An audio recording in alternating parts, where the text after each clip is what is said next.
Pai Santo, que habita nos altos céus, nós te agradecemos, Senhor, por nos chamares. E nós, Senhor, imploramos a tua presença no nosso meio esta manhã. Vem, Senhor, estar com todo o teu povo aqui presente e toca, Senhor, o nosso coração para entendermos a tua mensagem esta manhã. Em nome de Jesus. Amém.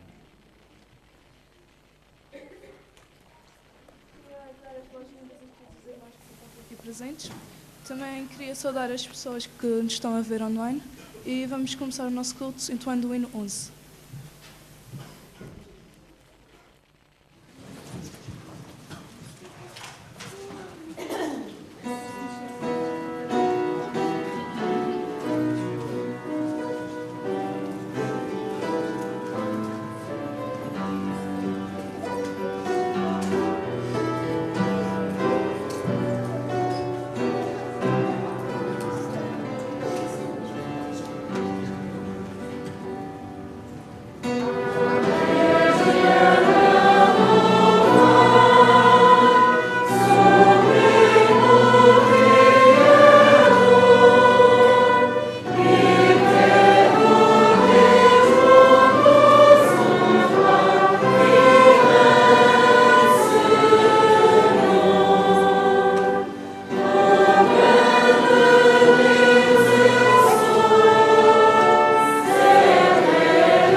Queremos neste momento convidar a todos que se possam colocar de joelhos para orarmos ao Senhor.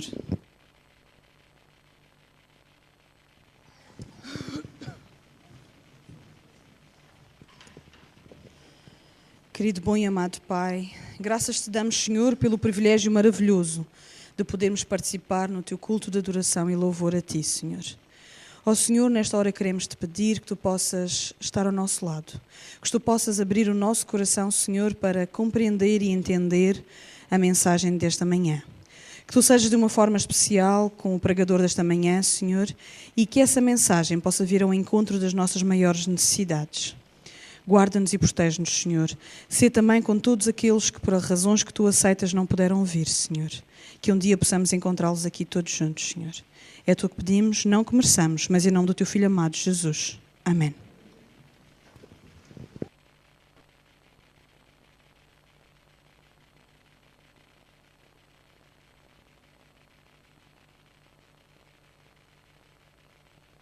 Dados os serviços esta manhã, vamos pedir aos diáconos para levantar os das ofertas, começando pelas nossas quinzenhas.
bom sábado! Estamos muito contentes, não estamos?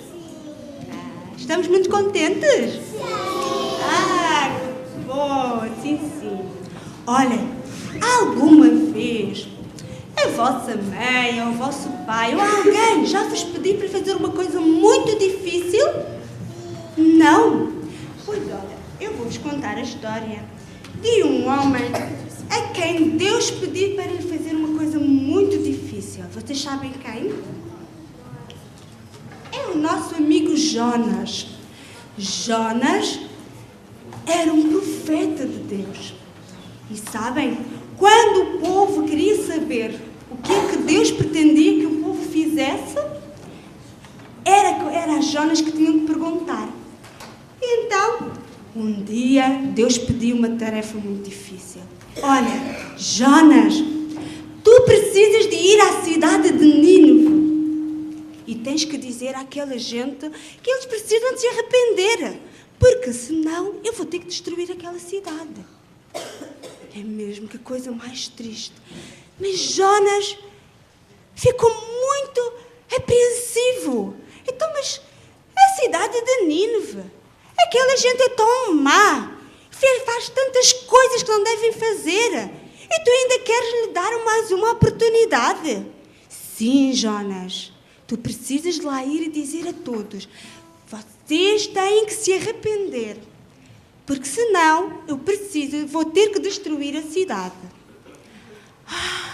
Jonas pensou e estava muito nervoso e disse: não, eu não quero ir até aquela cidade.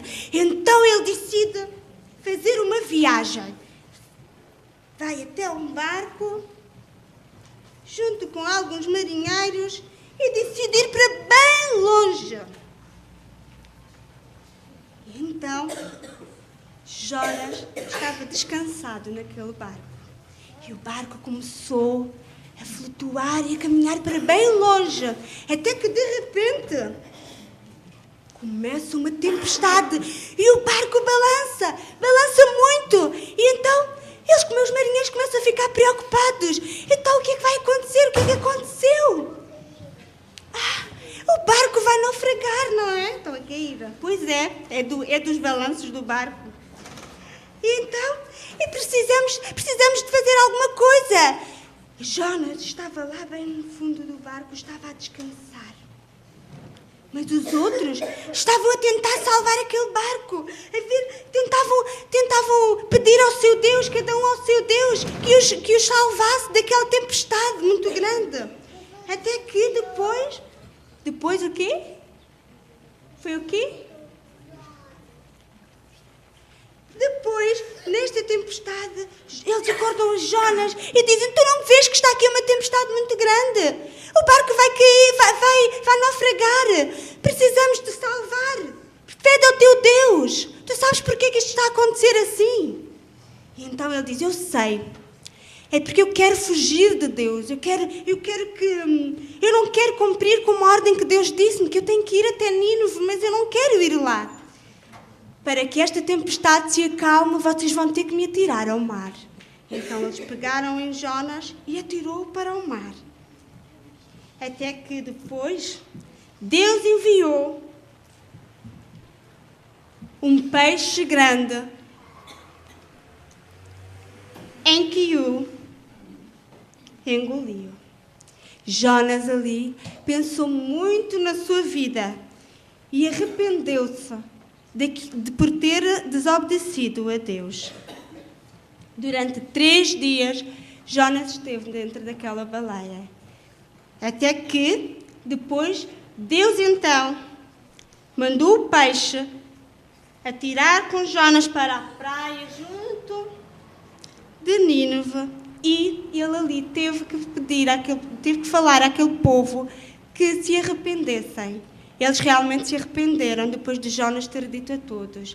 Mas vocês sabem, há muitos anos atrás, Deus também enviou o seu Filho para nos dizer, para nós também nos arrependermos e para nós também entregarmos a nossa vida a Jesus cada dia. Um dia, toda esta terra também vai ser destruída e Jesus virá nas nuvens para nos levar. E o que nós precisamos de fazer cada dia é nos arrependermos e entregarmos a nossa vida a Jesus. Por isso que nós vimos cá todos os sábados. Nós não estamos felizes por virmos à igreja e agradecemos a Jesus por termos este santo dia, para que possamos nos lembrar que Jesus nos ama e que um dia nós vamos para o céu com Ele.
Eu quero saudar a todos os irmãos aqui presentes e também aqueles nossos irmãos e eventualmente outras pessoas que nos escutam através da internet.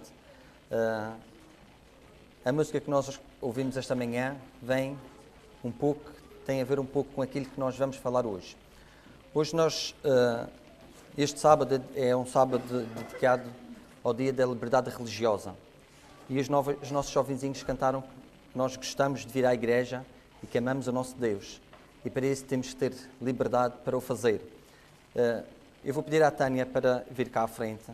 Ela vai nos apresentar uma carta que foi dirigida a nós, a todas as igrejas da nossa divisão, que foi escrita pelo nosso diretor da nossa divisão euro-africana. Vamos prestar atenção então à carta do nosso diretor. A carta foi escrita em Berna por Bruno Vertalier, o presidente da divisão euro-africana.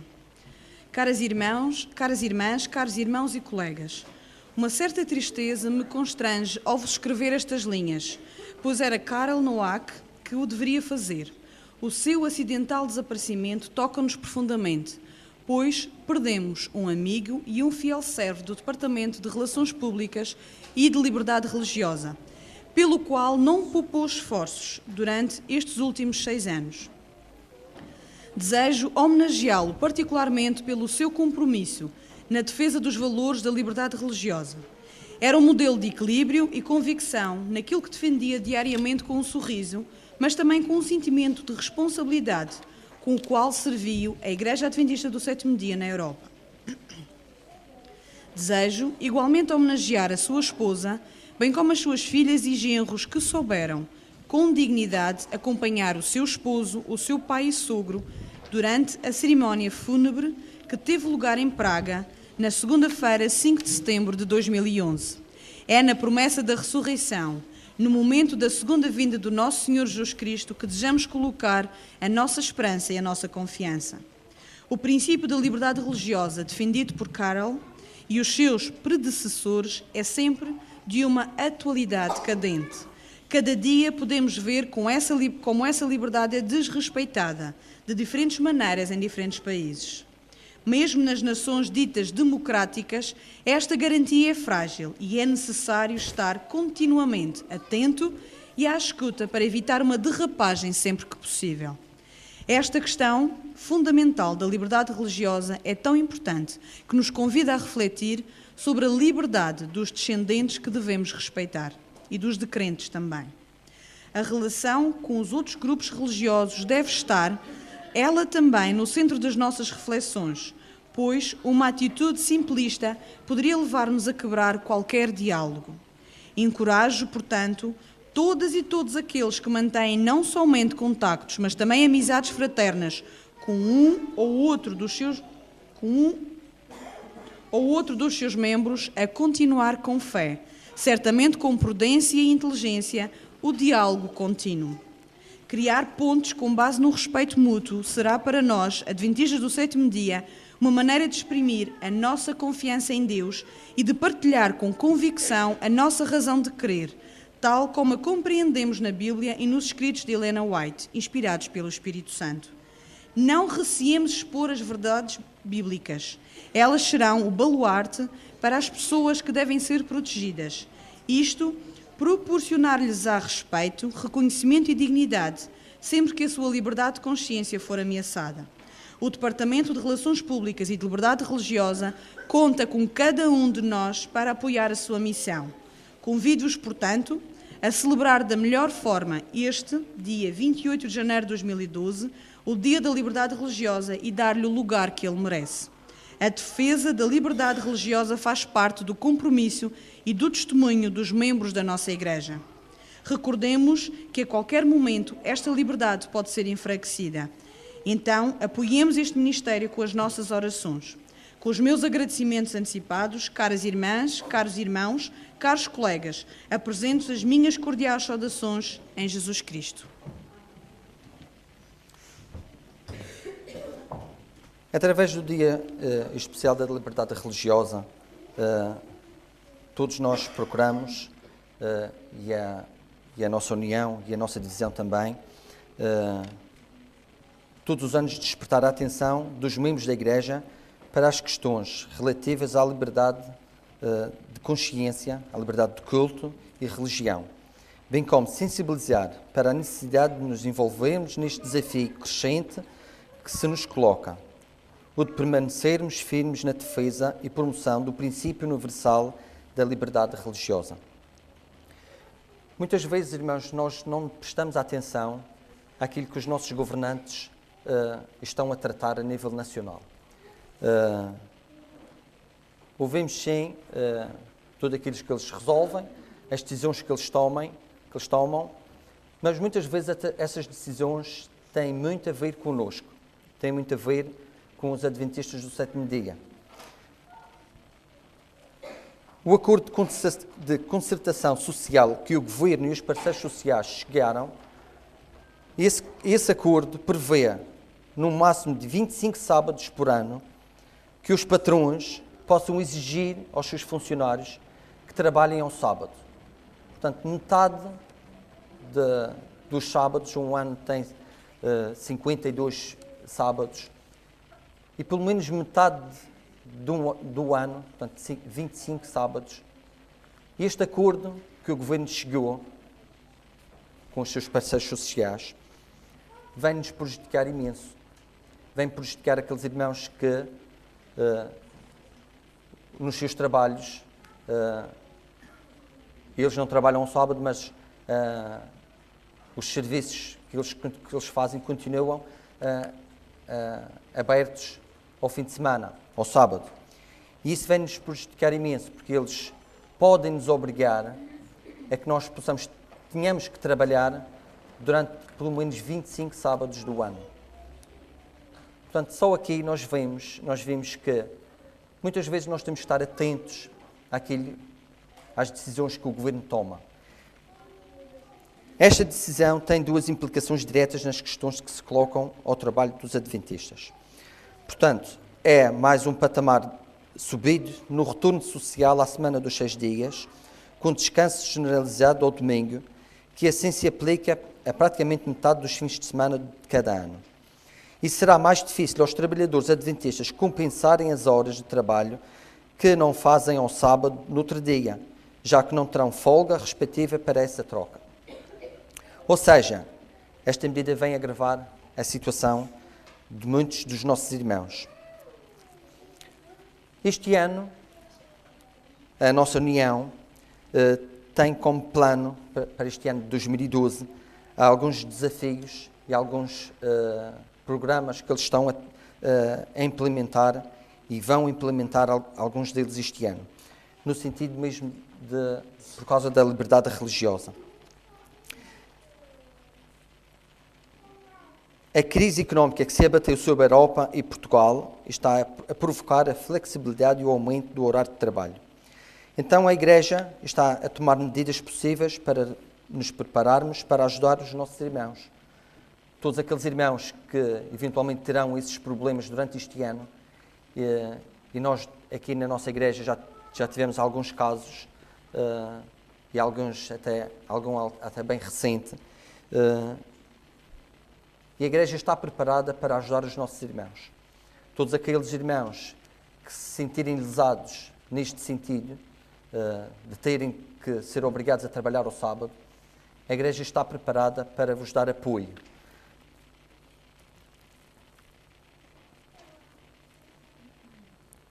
O Departamento também espera dar respostas às interpelações sobre a constitucionalidade da Lei 16 de 2001.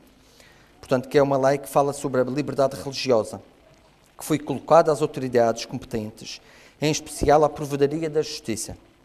Estamos também a preparar uma intervenção junto da Assembleia da República e do Governo, no sentido de sensibilizar para o impacto que estas medidas terão na guarda do sábado dos cristãos adventistas.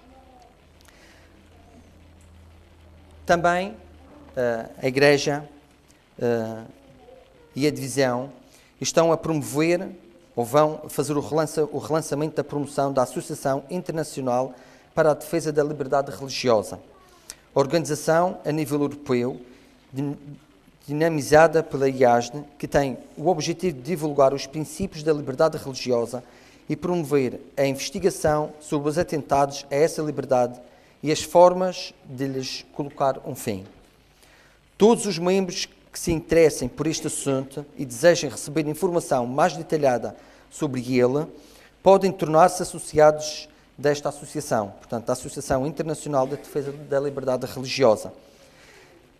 E aqueles irmãos que quiserem mais informações sobre este tema, portanto, poderão consultar o site liberdade.religiosa@adventistas.org.pt. Também a Igreja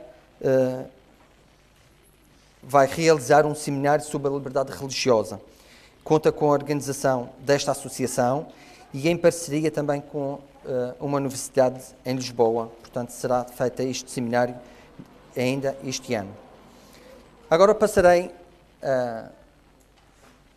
a vos transmitir a mensagem que foi feita e preparada para este dia de liberdade religiosa pelo irmão Denis Rosati.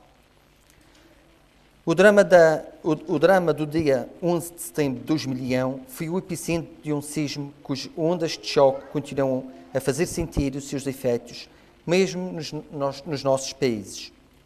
A qualidade de vida já não é a mesma. O mundo do trabalho está afetado e as perspectivas de futuro são muito incertas. E nós sentimos, intuitivamente, mais do que nunca mais retornaremos à situação inicial, àquela antes do dia em que tudo ruiu e onde nós entramos numa nova era. É igualmente necessário constatar que a questão de vivermos juntos se tornou problemática. O outro, especialmente o estrangeiro, é agora um perigo potencial para o nosso trabalho e para a nossa reforma, para o nosso alojamento, para a nossa cultura e para aquilo que nos ocupa hoje, a nossa religião. Portanto, lenta, mas certamente ajudada pelos discursos populistas, a rejeição, o egoísmo, a cólera, estão a tentar destruir aquilo que constitui os valores fundamentais das nossas democracias: a tolerância, a solidariedade, a igualdade, o respeito e etc. Por outro lado, como é que os cristãos, e mais precisamente os adventistas do sétimo dia, ou seja, as pessoas que esperam entrar definitivamente no reino de Deus, devem viver no mundo de tantas mudanças e um mundo tão incerto? Como discípulos de Jesus, devem ainda permanecer coerentes com a sua fé, a fé em que o reino já existe e opera neste mundo?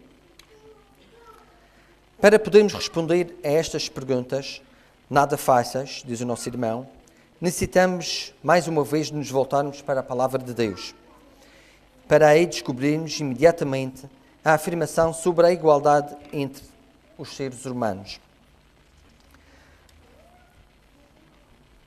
No princípio da nossa Bíblia diz que Deus criou-nos à sua imagem, homem e mulher, portanto, macho e fêmea, Adão e Eva. Eles representam a semente da humanidade, tal como ela chegou até os nossos dias. Eles são macho e fêmea, homem e mulher, é verdade.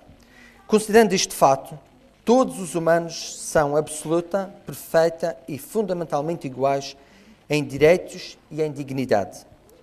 São dotados de razão e de consciência. São todos membros da fraternidade humana, porque foram todos criados por Deus e Ele ama-os profundamente. Quaisquer que sejam as suas escolhas, a sua cultura, mas também a sua religião, Deus ama-os a todos. Deus ama-nos a todos.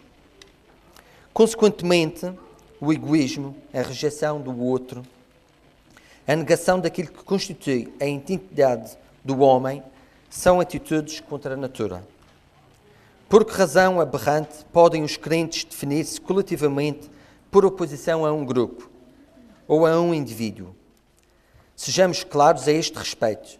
Não se trata de aceitar inconsideradamente ideias, doutrinas ou outros comportamentos que seriam repreensíveis. A aceitação da qual falamos aqui diz respeito aos indivíduos. É importante distinguir entre os indivíduos e os seus comportamentos ou as suas raças. Os indivíduos são nossos irmãos e irmãs em irmandade. No que diz respeito a alguns dos seus comportamentos, se não são compatíveis com o bem comum, devem ser combatidos. Pensamos aqui no fundamentalismo de toda a espécie, que conduz a propósitos e a atos inaceitáveis. Mas devemos ter sempre em mente que cada ser humano, mesmo o mais desagradável, deve desfrutar dos mesmos direitos que nós. A liberdade é um dom precioso que Deus concedeu ao homem neste momento da sua criação e que se exerce, mais especificamente, na pesquisa que nos interessa, a liberdade religiosa. Esse direito à livre procura de Deus, seja qual for o nome que damos a esse Deus. Assim, ninguém, quer tenha ou não encontrado Deus, quer o tenha ou não rejeitado, ou que venere um Deus diferente do nosso, deve ser submisso a qualquer forma de coerção ou de menosprezo. Quando nos aventuramos no domínio da liberdade religiosa, quer a discriminação, quer o menosprezo, devem ser excluídos. Um versículo do Alcorão afirma: porém, se teu Senhor tivesse querido, aqueles que estão na terra teriam acreditado unanimemente. Poderias compelir os humanos a que fossem fiéis. Mas aquilo que nos interessa propriamente sobre este assunto é a posição de Jesus. Nós vamos ler um episódio na Bíblia e vamos ver a posição que Jesus tomou acerca desse assunto. Marcos 9, 38 a 41. Portanto, livro de Marcos, capítulo 9, versículo 38 a 41. Quando Jesus nos ensina acerca da liberdade e da tolerância e da caridade. Disse-lhes João: Mestre, vimos um homem que, em teu nome, expelia demónios, o qual não nos segue, e nós lhe proibimos, porque não seguia conosco.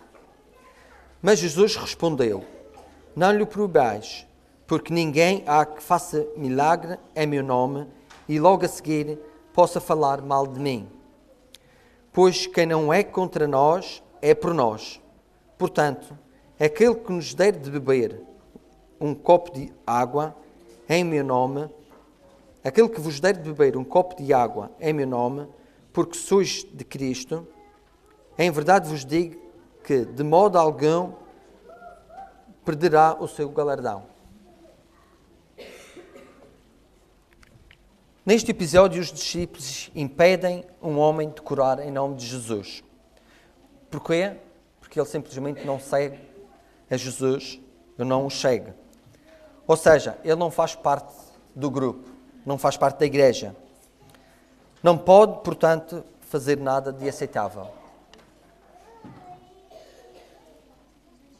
No entanto, a resposta de Cristo é um exemplo de respeito pela crença deste homem. Não lhe proibais. Pode existir algo de bom noutra religião.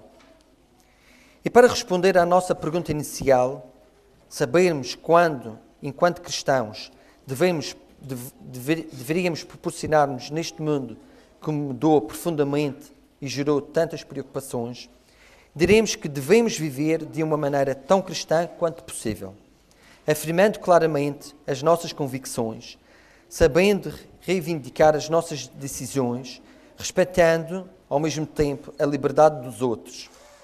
E não esquecendo nunca que só Deus decide quem são aqueles que farão parte do seu reino. Senhor, Senhor, em teu nome não fizemos muitas maravilhas? Nunca vos conheci, apartai-vos de mim. Vós que praticais a iniquidade. Mateus 7, 22 e 23. Mas também podemos encontrar na Bíblia o versículo que nos diz: Vinde, benditos do meu Pai, possuí por herança o reino que vos está preparado. Em Mateus 25, 34. Ainda, Senhor, quando foi que te vimos? Versículo 37. Quando o fizeste, e a um destes meus pequeninos irmãos, a mim o fizestes. O versículo 40. Compaixão misteriosa de Deus, tão incompreensível para nós. A glória de Deus é o ser humano, que é o homem mortal para que te lembres dele. Contudo, pouco menor o fizeste do que os anjos, e de glória e de honra o coroaste. Salmos 8, 4 a 10. Se o homem foi feito à imagem e semelhança de Deus, se ele é, como diz Santo Agostinho, a face humana de Deus, isso significa que qualquer forma de menosprezo para com o outro é uma blasfémia. Não podemos, portanto, respeitar a Deus, orar, adorá-lo e ao mesmo tempo menosprezar o nosso próximo. É o que Jesus recorda frequentemente aos fariseus, por vezes secamente. Ai de vós, escribas e fariseus, hipócritas. Mateus 23, 23. Vamos concluir o nosso estudo com uma última observação, sem a qual a nossa reflexão estaria incompleta e poderia indicar que, com uma com uma tal visão do homem, a porta está aberta a todos os riscos, por não dizer a todos os perigos. Contudo, não é um laxismo beato e ingênuo que quisemos evidenciar ao anunciarmos estes princípios grandes e nobres, o que teria criado o mal-entendido. É evidente que a igualdade, a liberdade concedida ao outro e o respeito que lhe é devido não inclui em todos os seus comportamentos, os seus erros ocasionais ou os seus falsos alibis. Só dizem respeito à sua pessoa, como já foi dito anteriormente, e é bom de relembrar. Em todos os textos da lei, nacionais ou internacionais, os direitos do indivíduo são limitados por um artigo que declara, no essencial, e tomaremos como exemplo o artigo 18, o ponto 3, do Pacto Internacional relativo aos direitos civis e políticos a respeito da lei religiosa. A liberdade de manifestar a sua religião ou as suas crenças só pode ser objeto de restrições que, estando previstas na lei, sejam necessárias para a proteção da segurança, da ordem, da saúde e da moral pública, ou para a proteção dos direitos e liberdades fundamentais do outro. O que é que diz a palavra de Deus? Toda a alma esteja sujeita às potestades superiores, em Romanos 13, 1 a 7. Todos são iguais, todos são livres, todos merecem o nosso respeito, mas dentro do quadro previsto pelas leis e cujos limites são definidos pela minha liberdade pessoal e pela palavra de Deus. Acreditar que Deus liberta não é somente contemplar uma certeza, é caminhar em direção ao libertador. Para os cristãos como nós, e que se questionam, deve viver os direitos do homem ao mesmo tempo que vivemos a nossa fé, é o sinal do reino que virá neste mundo novo. É deste modo que somos convidados a viver, porque é isso que Jesus nos pede. Portanto, tudo o que vós quereis que o homem vos façam, fazei-lhe também vós, porque esta é a lei e os profetas. Mateus 7, 12. Esta foi a mensagem que nos chegou para este dia da liberdade religiosa. Não devemos ter medo de dizermos que queremos adorar o nosso Deus no dia que Ele nos pede para o adorarmos. Porque Deus, com certeza, estará conosco. A lei permite-nos que possamos escolher o nosso dia para adorar o nosso Deus. E nós aceitamos Jesus como nosso Salvador e acreditamos que este é o dia que Ele separou, que Ele santificou para o adorarmos, para estarmos todos juntos em nome dEle, para o adorarmos e para o louvarmos. Todos nós possamos sentir a força necessária para combater alguma vez, quem sabe, estas dificuldades que irão, com certeza, daqui para a frente nos aparecer. Porque o fim está próximo. E todos nós sabemos que não se avizinham dias fáceis para nós. Nós que queremos seguir aquilo que Deus nos pede, que é para estarmos ao lado dEle e para guardarmos aquele dia que Ele santificou, que Ele separou, que é o sétimo dia, portanto, que é o dia de sábado. Todos nós possamos refletir nestes assuntos e que possamos orar a Deus para que nos ajude a não desistir deste caminho, desta jornada que nos leva até ao céu. Que o Senhor nos ajude a todos e que nos possa abençoar nesta jornada que todos nós seguimos e desejamos que seja com um fim feliz, e esse fim feliz será um dia estarmos com Jesus no céu. Amém.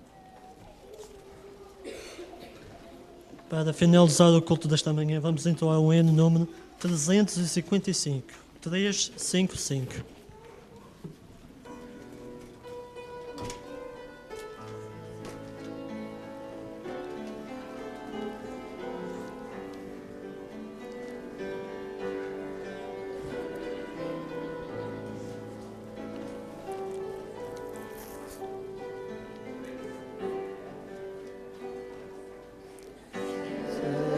fé por vezes falta, quando o sol não pôde chover. A Jesus eu digo humilde, oh, vem meu piloto ser. Oh, não temas, sou contigo, teu piloto até o fim. Não te importes com o perigo, eis a mão, confia em mim.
Querido Pai, nós estamos cientes, Senhor, das dificuldades que nos espera, Senhor. Das dificuldades, Senhor, que virão até nós, para que possamos, Senhor, trabalhar, Senhor, no Teu dia santo. Nós sabemos, Senhor, que o dia está próximo, mas pedimos, Senhor, a Tua orientação. Pedimos, Senhor, a Tua paz, o Teu consolo, a Tua proteção, Senhor, para que possamos louvar e Te adorar, Senhor, como Tu nos pedes para o fazermos. Vem, Senhor, abençoar esta igreja, abençoa cada irmão, cada irmã, abençoa aqueles, Senhor, que nos ouvem, Senhor, através da internet, que todos eles, Senhor, todos nós possamos pôr os nossos problemas, as nossas dificuldades nas Tuas mãos. Vem, Senhor, abençoar esta igreja, dá-nos a Tua paz, o Teu amor. Em nome de Jesus nós te pedimos. Amém.